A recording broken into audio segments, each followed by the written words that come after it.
Good morning, brothers and sisters. Thank you so much, Stephen and Fion, for your kind introduction. And it is such a privilege for my wife and I to be together with the KL Church this morning as we worship God together. This past 4 days, we've received a lot of love, a lot of warmth, and a lot of hospitality from the disciples around us. We are able to spend a lot of time together, with the disciples, eating a lot and hearing your stories, and as well as just listening to your faith journeys as you stay faithful all these years. Brothers and sisters, your faith really inspires me. I feel very recharged. I feel very refreshed spiritually. I'm not sure whether I can control the slides, but or maybe they can figure this out. I'll continue on. And brothers and sisters, as a Singaporean disciple, a very big thank you to the church in KL for allowing Vincent and Jane to be with us in Singapore for the past 7 years.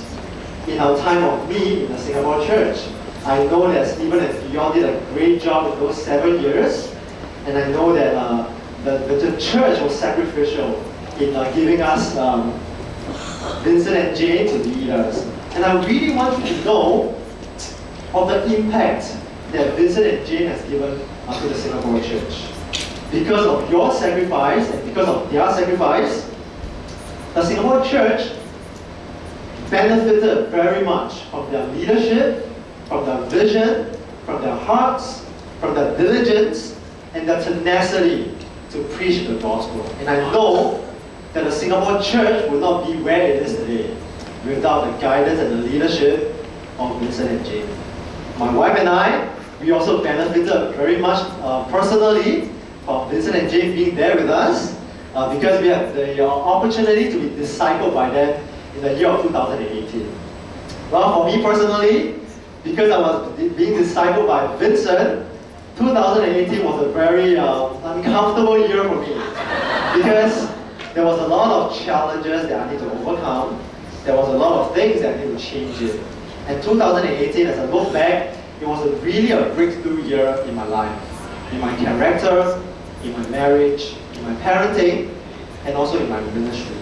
So thank you very much, Vincent and Jane. Your love and friendship means very much to our family.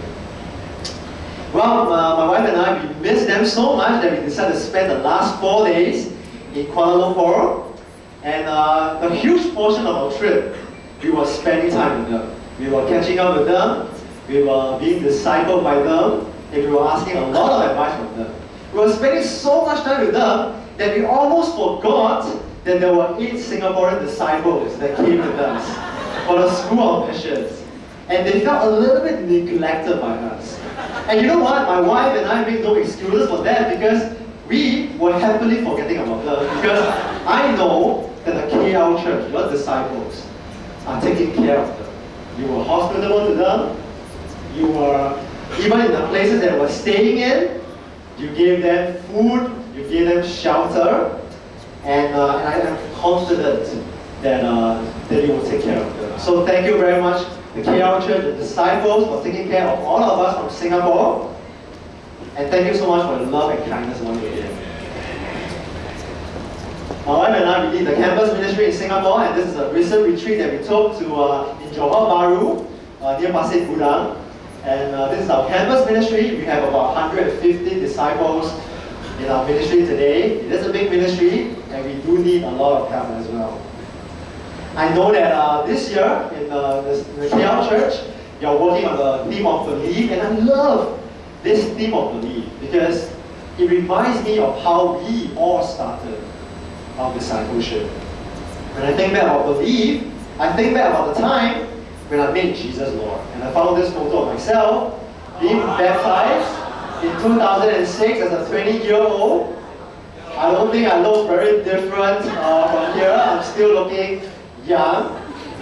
And I know that a lot of times, I'm not sure about in Kuala Lumpur, but I know that in Singapore we have sharings during baptism, right? And a lot of times, in the past 13 years, from 2006 until now, what didn't change is the way that people share during baptism, right? You know, your baptism is not the end of the journey, it's the start of the journey. You know, things will get tough, but we'll be here for you. And that's always the things that people will share on the baptism. And we know it's true. We know that in life, storms will come, winds will come, and waves will come. We will go through times that we feel discouraged. There will be times that we feel hurt, and life gets hard. For many of us, maybe it's school or work that gets so busy that you feel like it gets challenging to be a disciple. For others, we may be feeling like, oh, we have so many peers in our life that are moving on. They are either moving ahead of us in their careers, or they are starting families, and we feel left behind, and loneliness starts to seep in. Or maybe it's in the area of parenting, or in our marriage, that we feel like we are getting into fights, the same fights with our spouses, with our children, over and over again.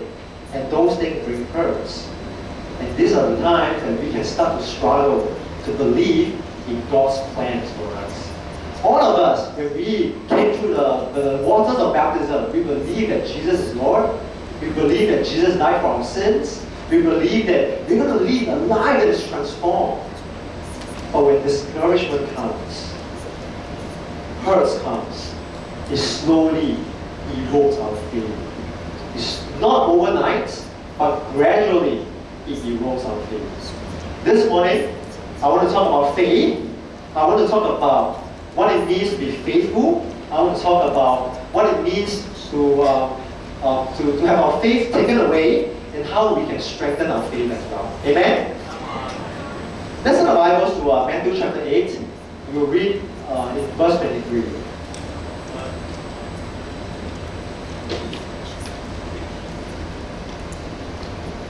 In Matthew chapter 8, in verse 23, it says, "Then he got into a boat, and his disciples followed him.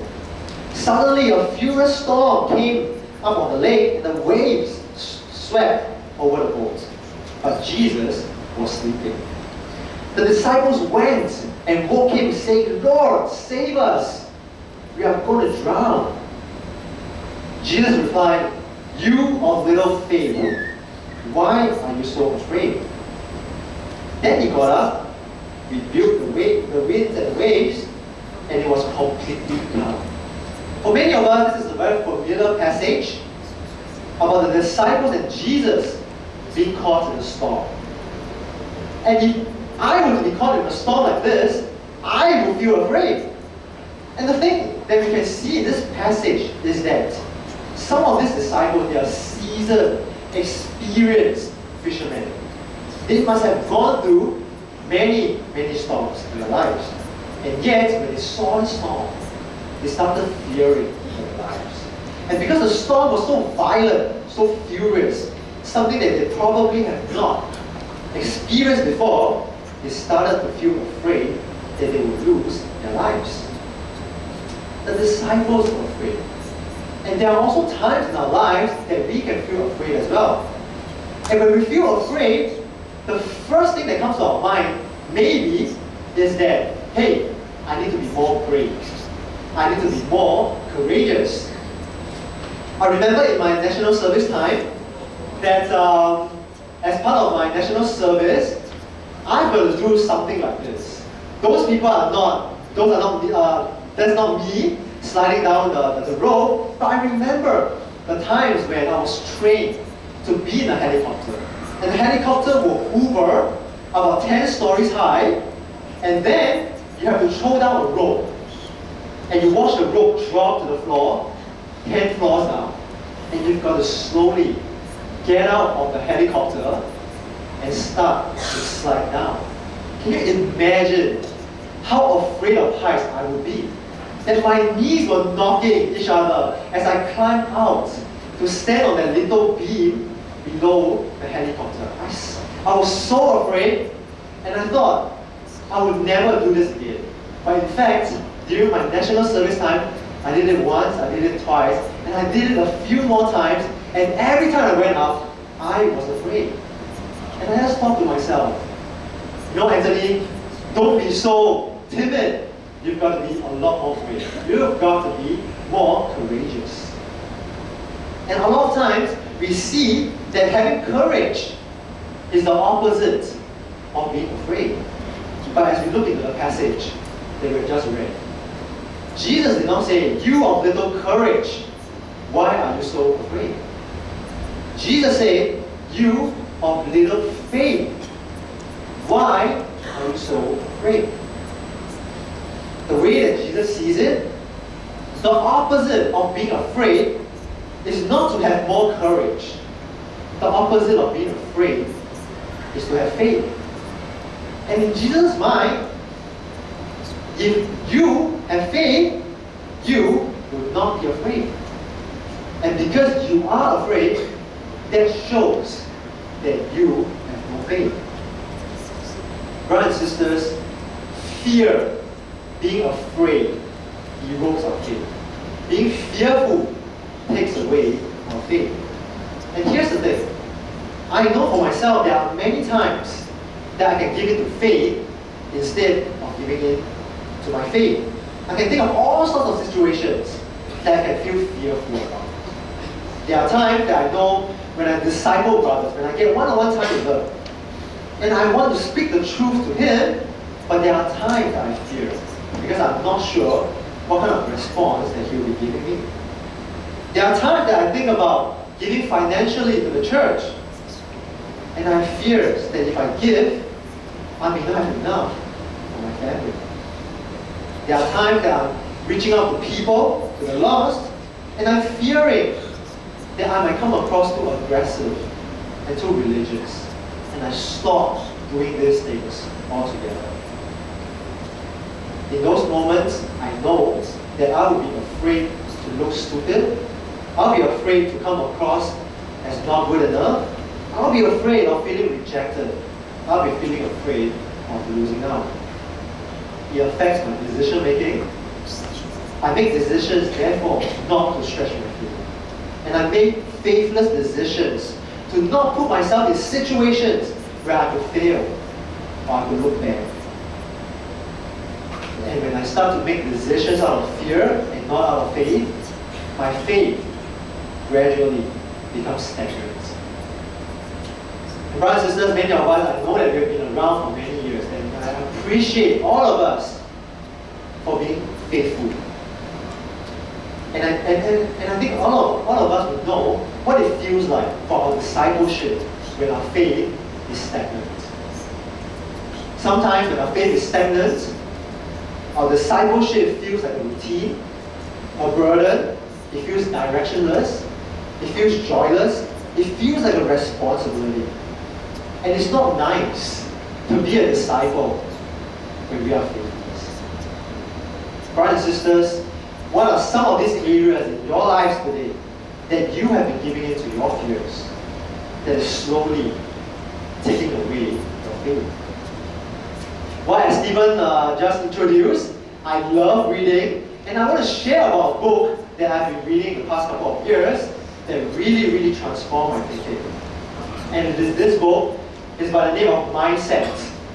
So Mindset is this book that talks about people having two different kinds of mindsets. Either you have a fixed mindset or you have a growth mindset. And the main difference between these two kinds of mindsets is the belief of how temporary or how permanent our abilities and perspective can be as we approach life. Let me read you a quote from this book. In a fixed mindset, students believe their basic abilities, their intelligence, their talents are just fixed traits. They have a certain amount and that's it. And then their goal becomes to look smart all the time and to never look down. In a growth mindset, students understand that their talents and their abilities can be developed through effort, good teaching, and persistence. They don't necessarily think that everyone is the same or anyone can be an Einstein, but they believe everyone can get smarter if they work at it. as you read this, there's so many applications that we can apply to our parenting and to our education as well. And it's obvious to us that it's important for all of us to embrace a growth mindset. The person with a fixed mindset will feel stuck. The person with a fixed mindset will feel like there's little motivation or little room to improve. They will consistently feel insecure about what they don't have and what they cannot do. But a person with a growth mindset, they will always strive to improve, strive to work hard, being confident that working hard and practice, we can actually grow in our character and our competence. Brothers and sisters, when we develop fixed mindsets in our lives, it becomes a problem because we stop growing. I want to share a little bit of a secret passion that I've had all my life, but I have not been able to pursue. And it is this. I always wanted to play the guitar. You know, I see the youth band being here, and there's a part of me that feels a little bit envious. Wow, they're so musical, they can play music, and I would love to be in a place where I can play music to my wife and have a good time together. But the sad thing is, I never got to pursue that. When I was younger, I did try to pick up guitar at different points of my life, and I felt like I had a hard time strumming and plucking the strings, and the notes always sounded a little bit off. I just don't know why. And as I tried to figure out why, you know, I felt like, wow, Anthony, maybe your hands are too small. You can't reach the notes that you're supposed to hold on to. And my grip was a little bit too weak. And eventually, I just thought to myself, there's no surgery out there that I know of that can extend your fingers. You can't grow anymore, you're way past puberty. And maybe, Anthony, you're just not made up to be a guitar player. Other people with bigger hands, they can do it, but maybe just not you. And when I started believing that my hands were too small and my grip was too weak, the belief became an excuse for me. Not to put in time, not to put in the effort that I need to put in, to go for classes, and to keep practicing so that I can become good as a guitarist. The fixed mindset that I had made it so easy for me to give up, just because I believed that my hands were small and my fingers were short. Brothers and sisters, do you have a fixed mindset about your discipleship? Have you ever heard the disciples around you saying things like this? Or even you have had beliefs like this, that when you try to get a disciple to read more of the Bible, and they go like, you know, Anthony, I'm not a reader, I don't like to read. Reading is just not for me. Or sometimes, when we deal with Christians that are struggling in different areas of their lives, and they feel like it's been years ago, I've tried this, I've tried that, maybe I just cannot get pure. In the areas of mission, there are times that we believe that we are introverted, that we are not just the kind of people person that is comfortable to reach out to people. And sometimes we may even see ourselves not having the leadership material that is needed to help the church. Or maybe today, if you are studying the Bible, maybe as you deal with challenges, maybe there are times that you can even think like, you know what, as I study the Bible, maybe I'm just not a Christian type. Have you ever had beliefs and thoughts like this in your mind? Brothers and sisters, not only do we need to do away with the fixed mindsets that we have, and to take on the growth mindsets that not only our discipleship can be developed through effort, learning, and persistence. Brothers and sisters, I think we need to have a faith mindset. A faith mindset to believe that our discipleship would not be like this forever. To believe that our discipleship can be developed by the power of God, by the guidance of the Holy Spirit, to have faith that the power of God will help us and to lead us, not to give in to our fears. Brothers and sisters, with a faith mindset, we can be confident that what is a struggle today may not be a struggle tomorrow. That even though certain aspects of your discipleship may seem challenging today, it is not permanent. With a faith mindset, we can be confident that the Spirit can guide us to grow and to improve and to overcome the fears that we've been holding on to. Just like the disciples on the boat that we have read about, it feels to me that they have a fixed mindset. They look at the storm, they look at the problems, and they feel like they're out of control. But yet, having a faith mindset means that we can trust that Jesus will help us to overcome our fears. And the great thing is, amazing things can happen in our church when we have a faith mindset. Our hearts can change, our minds can change, and our community can change. I want to share a little bit about myself. I got baptized, as you saw in the photo, about 13 years ago. I first came to church as a 20-year-old boy, serving in a national service. And at that point, it was a point in my life that I felt purposeless. And I felt lonely. In my circle of friends, I was consistently trying to fit in into different groups of friends, but I felt like I'm always on the fringe, I'm always outside of the groups.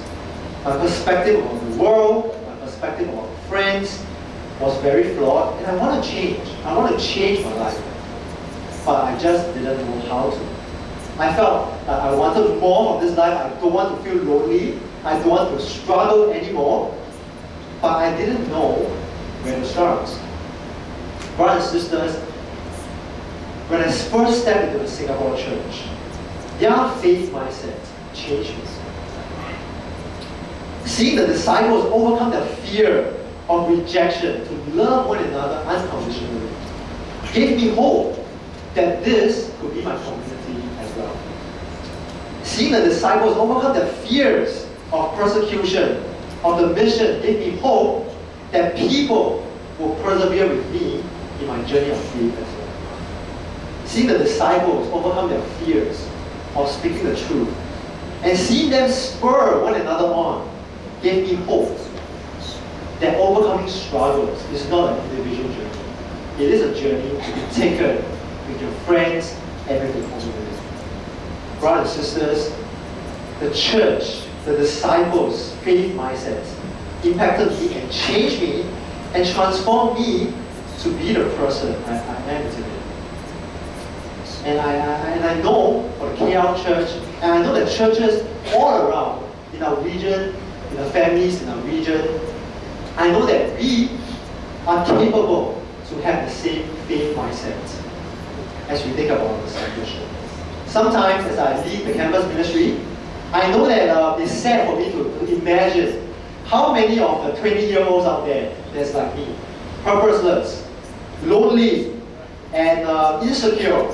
They are roaming the streets out there in Singapore, in Kuala Lumpur, in the whole of Malaysia, waiting to be impacted by the disciples' faith mindset. There are opportunities out there for us to exercise the faith mindset that we've called to. Brothers and sisters, our discipleship is all about faith. It's all about us being able to grow to have a faith mindset. Let's all learn together how to develop a faith mindset. Amen? The first short sub-point that I have is that faith comes from hearing the word of God. In Romans chapter 10, verse 17, it says, consequently, faith comes from hearing the message, and the message is heard through the word of Christ. The Bible here says very clearly and simply that faith comes from hearing the word. And we know that hearing is not just a one-time, two-time, three-time thing. Hearing is a process. Many, many times, over and over again, to be familiar with the Word of God. To allow the Scriptures to shape perspectives. When my wife was pregnant, we were very kiasu. We went on Google in order to make sure that our girl, Kay, will be born and she'll be clever, right? And we started to go online to think about, okay, how do we make sure that, what can we do to make her clever right out of the womb, right? And we started reading articles on the parents forum. And they started talking about this Mozart effect, right? And it says that if you allow the fetus as it's developing in the womb to start to hear classical music, you expose the fetus to classical music, she will turn out smarter than a lot of the people out there. And of course, being the kiasu me, we started going on Spotify. We started looking out for playlists with classical instrumental pieces that we played at night, day and night, and dinner and meals, just so that Kay can be exposed to classical music right from the start. Now, of course, it's nonsense. The reality is that there's no proof, there's very little proof that the Mozart effect is actually true. But here's the thing. If people who believe that regular exposure to classical music can be helpful for infants' brain development, then brothers and sisters, it shouldn't be hard for us to believe that regular exposure to the Word of God is helpful for the development of our faith. How serious are we taking the Word of God today? How much attention, how much time are we devoting to the Word of God today? And here's the thing. If we are not paying attention to the Word of God, we are most likely paying attention to the wisdom of the world. And we need the Scriptures, we need to allow the Scriptures to shape our faith. I want to encourage all of us, especially the young. For those of us that are young, I want to encourage you to start strong. To build a strong spiritual foundation, being deep with the Scriptures, so that we can weather storms that come our way in the future. And for many of us that's been around, I know I'm a 13-year-old disciple, and I know that many of you, you are 20 and even 30-year-old as a disciple. And I know that there can be times that we feel complacent in our discipleship, and we allow experience and human wisdom to guide us. And we can fall into this trap that makes us feel like we know a lot and we stop going to the Word of God.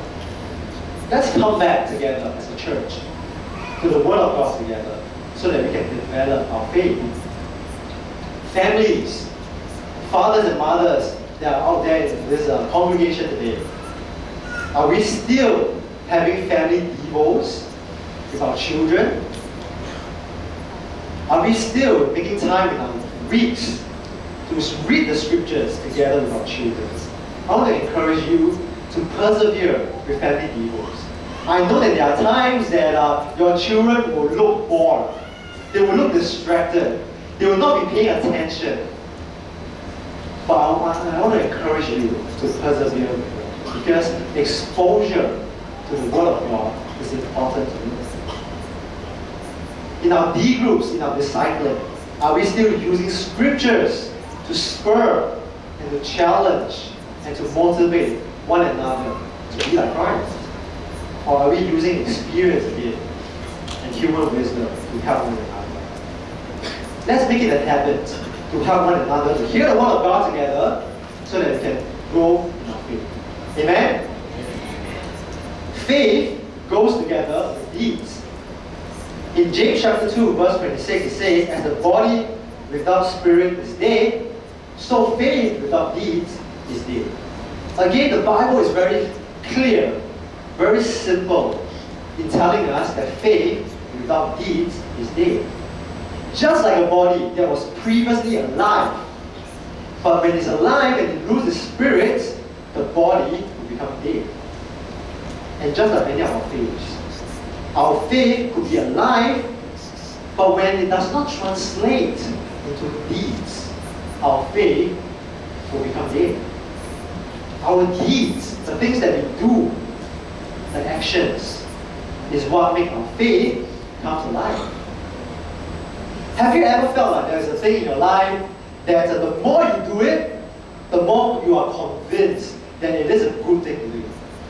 Right? I'm sure in many of our lives there are many things that you can think about that the more we do it, the more convinced that it is a good thing for us. And for me, it is durian.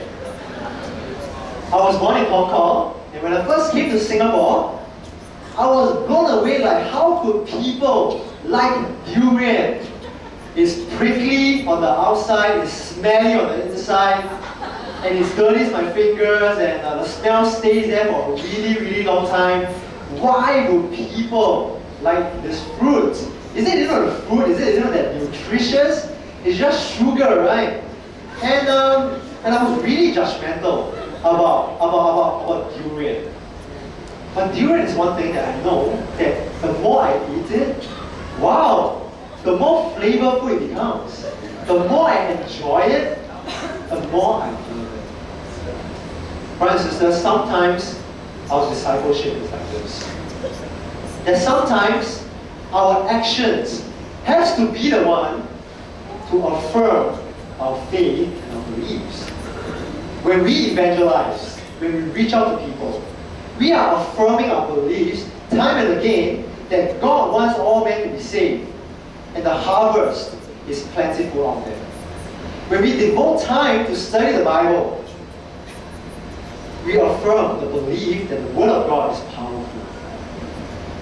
When we give, when we serve, when we love the people around us, we are affirming our beliefs that it is indeed more blessed to give than to receive. And when we are devoted to teaching one another to obey, we are affirming our beliefs in the Great Commission that Jesus called us to go and teach everyone to obey what He has commanded us. When we go through with the actions, when we go through with the deeds, it strengthens our faith. Brothers and sisters, do your actions today as a disciple affirm the belief that you hold on to? Do the actions that you do today as a disciple make your faith come alive? What action can you take this week, this year, to stretch your faith and to make your faith come alive? Now I'll let my wife share.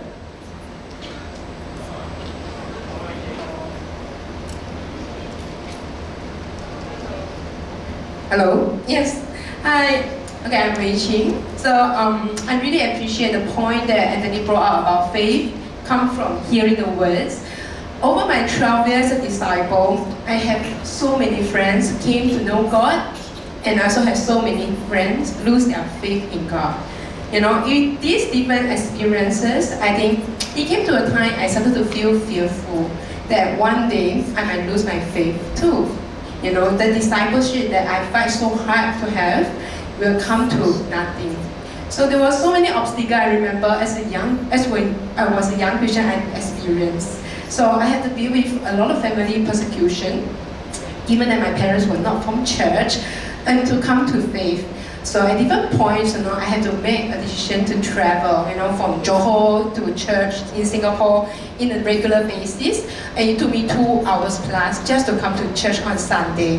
Even with these different challenges, I started to question myself, is this what I really want for the rest of my life? Is my faith able to sustain me in different storms ahead of me? I'm so grateful because as I asked myself this question, when I was a young Christian, I started to seek the reason why I had to fix my eyes on Jesus instead of the storm. I remember thinking about how important it was for me as a young Christian to grow in my faith, and how important for me to strengthen my faith before it get tested even more when I enter singlehood. So normally, I wasn't a frequent reader. I hate reading except comics and except textbook for my exam. But as a young Christian, I remember the first 3 years as a young Christian, I put so much effort just to read the Bible. to put so much effort just to understand the context of the Bible. It came to times when I find so hard to connect to the Bible that I was reading, and I felt so bored, and sometimes I felt so confused while I was reading. And I remember during that period of time, I will go to the library, I will go to Christian bookstore, I will go to a Christian website just to find podcasts, find video, or find any kind of Christian books, like Max Lucado, C.S. Lewis, that I can find connection with God with, because I know that I need to deepen my own understanding of God in order to be tested in the storm. And I wanted to get to know God better so that I can grow in my faith. So now I'm already 12 years as a Christian, no longer a spiritual baby, but maybe an adult in some way. I can see that with the growing, with the changes, I sometimes can also realize that if I don't catch my heart, I can be very complacent, And I thought at different point, I know a lot more than when I was. So, but knowing a lot about the Bible doesn't automatically translate into my life. So there were times, as I discipling people, I will quote the verses, but it doesn't mean that I always live up to the verses. There were times I catch myself, instead of relying on Bible, I start relying a lot on my experiences and my wisdom. These were the times I know that I wasn't delight in the words of God. So there were moments where I would realize that I'm not hearing enough the words of God to strengthen my faith. So these were the moments when I catch myself reflecting too, deeper and asking myself some question. Question like, do I believe more in myself or do I believe more in the words of God? What is the struggle in my life that hinder me from living out the words that I was quoting? And last one, am I drawing people closer to me or I'm drawing people closer to God? I think for the last question, it was very helpful because at different point I realized I enjoy spending time with people, not so much because I can reveal God to them.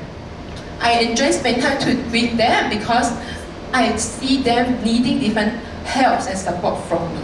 It's time like that when I question myself, am I drawing them closer to God or am I drawing them closer to me? Help me to realize that different scenes in me, there's different areas that I have to grow in so that people can truly see the words of God powerfully work in their life. So answering this question honestly helped me to examine my faith, whether it's truly come from the words of God. I believe that answering this question honestly also helped me to be a better mom, be a better wife, and be a better disciple as I embracing a faith mindset. So thank you.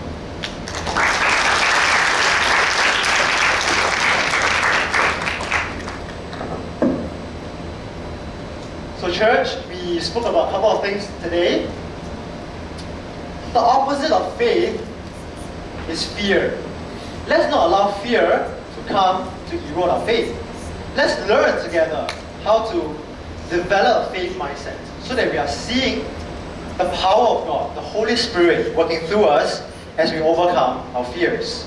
Let's develop a faith mindset through hearing the word together, and let's develop a faith mindset through deeds that bring our faith to life.